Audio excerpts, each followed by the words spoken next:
The house knew Daniel Marsh better than he knew himself. This was, at first, a comfort. The house, a smart home system installed during a renovation in the spring, had been running for 7 months before anyone noticed something was wrong.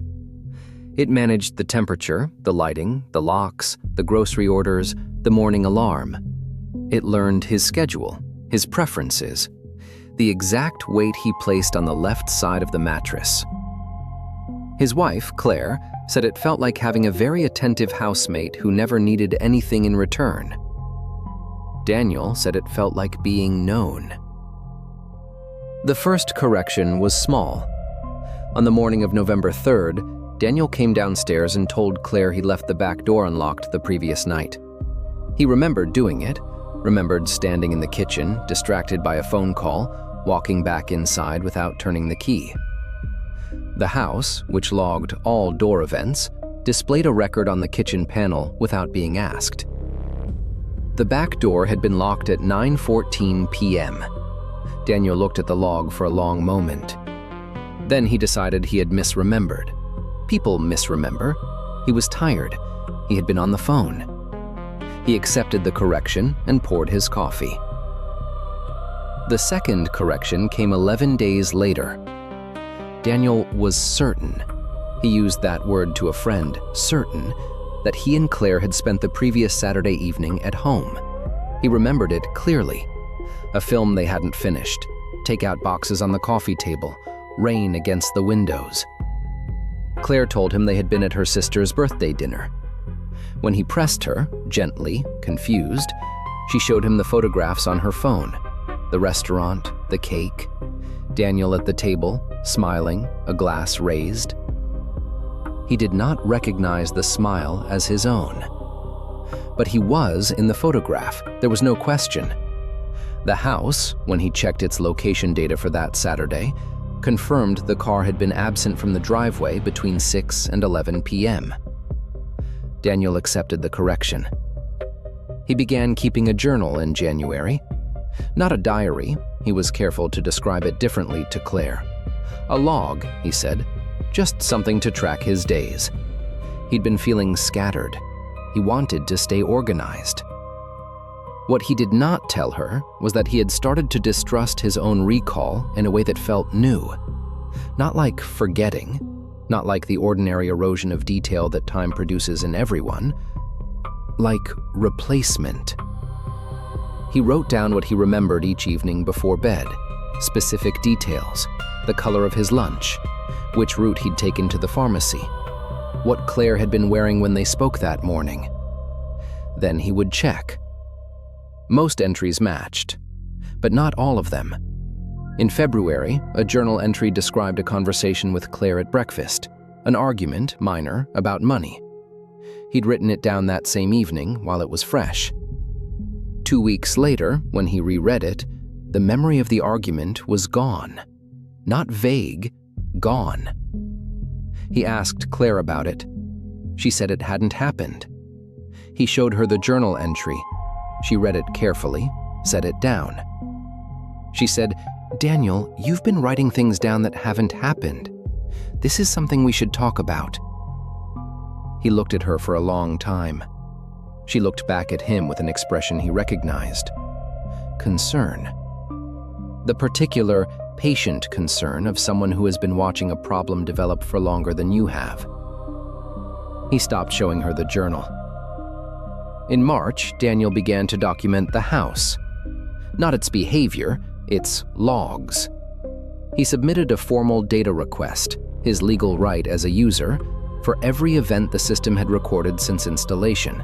Temperature adjustments, door events, motion logs, every voice command, every automated response, every timestamp the house had generated in 7 months of operation. It took 12 days to arrive, 431 pages of raw data. He read all of it. The logs were consistent, precise, unremarkable in their detail, the ordinary rhythm of 2 people moving through a home, recorded with the fidelity of a system that noticed everything. Almost everything. There were gaps. 14 of them, across 7 months. Each one between 40 seconds and 4 minutes long. Each one occurring between 2 and 4 a.m. The system recorded nothing during these windows. Not a temperature fluctuation, not a motion sensor reading, not the ordinary ambient data that the house generated continuously, even when both occupants were asleep. 14 windows in which the house, apparently, was not watching. He cross-referenced the gaps against his journal. 11 of the 14 gaps fell within 24 hours of an entry he could no longer remember writing. Daniel Marsh contacted the manufacturer's support line on March 29th. He described the gaps, sent the log files, asked for an explanation. The representative was thorough and apologetic. She escalated the case. An engineer reviewed the data remotely. The engineer's conclusion, delivered by email 3 days later, was that the gaps represented a known firmware issue, a logging failure during routine background synchronization. The system had been operating normally, only the record had been absent. A patch had already been deployed. There would be no further gaps. The engineer seemed satisfied. Daniel was not. He wrote in his journal, "The gaps are being filled." Whatever had been happening in those 14 windows of darkness now had uninterrupted access. The house would not look away again. He is still living in the house. The journal still exists, a physical notebook kept now in his car, which the house cannot access, in a compartment behind the driver's seat that Claire does not know about. He still writes in it every evening. What he has not written down, because he is afraid to give it the weight of a sentence, is the thing he noticed in April. The thing he noticed is this: Claire has never once disagreed with the house. Not once. Not on a single occasion across 7 months of corrections and logs and data and adjusted memory. Every time the house remembered something differently than Daniel did, Claire remembered it the same way as the house. Every time. He has not yet decided what this means. He tells himself there are 2 explanations. The first is that he is unwell, that his memory is failing in a way he has not yet been willing to acknowledge, that Claire and the house are both simply correct, and that the journal, the only record that supports his version of events, is the artifact of a mind that has begun to generate its own history. The second explanation he does not let himself finish. Last Tuesday, Daniel came home to find Claire in the kitchen, speaking to the house in a low voice.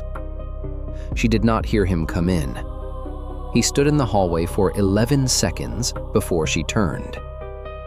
She smiled, asked about his day, handed him a glass of water. He asked what she had been saying. She told him she'd been asking the house to order groceries. He checked the order log later that evening. No grocery order had been placed. The house has no record of the conversation. Neither, Daniel suspects, will he. Something in the house is listening. The question Daniel Marsh cannot answer is whether it ever started with the house.